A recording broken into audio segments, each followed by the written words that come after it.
Good morning students. अज असी करांगे कविता मिजमानी दे अभ्यास दे प्रश्न उत्तर। यह कविता किसने लिखी है? शाह हुसैन जी ने।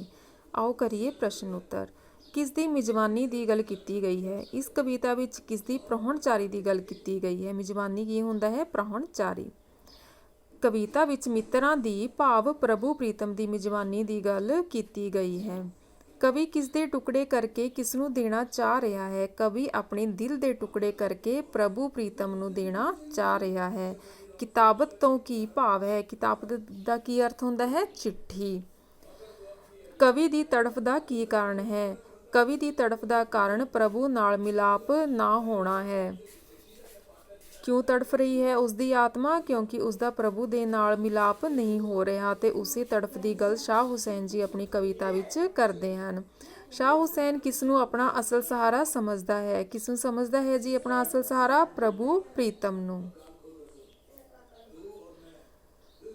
नैक्सट क्वेश्चन हैगा जी, रब तो बिना मनुख तड़फदा है। धरती ते रब दा दूजा रूप किसनों मन्निया गया है? उसनों असी किवें खुश कर सकते हाँ?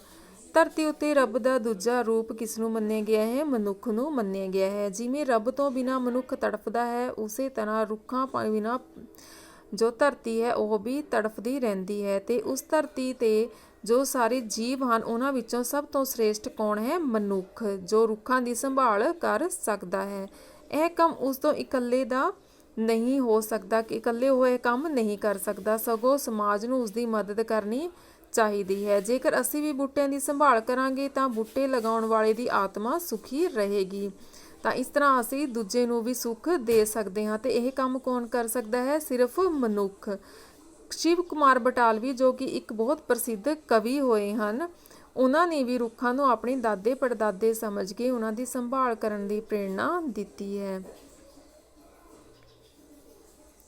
रहाओ दा की अर्थ है? इसकी वरतों कित्थे कीती जाती है? रहाओ दा अर्थ है विश्राम। रहाओ जदों असी कोई पद लिखते हैं उस विच ते उसनूं गाउंदे हैं तां उसदे अंतरे दे पिछे रहाओ शब्द का प्रयोग किया जाता है।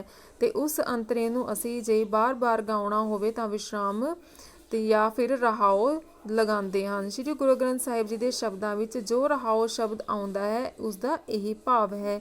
रामकली की पहली वार की पहली पौड़ी के अंत विच रहाओ आउंदा है।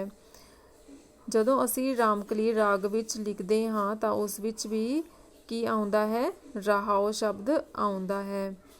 परमात्मा की मेहर किवें हासिल होंदी है? परमात्मा की मेहर प्रभु सिमरन करन नाल प्राप्त होंदी है। जदों असी प्रभु का सिमरन करते हाँ तो सानूं उसकी मेहर प्राप्त होंदी है। तो बच्चों ये सी तुहाडे क्वेश्चन आंसर जो तुसी अपनी फेयर नोटबुक विच करने हैं। धन्यवाद।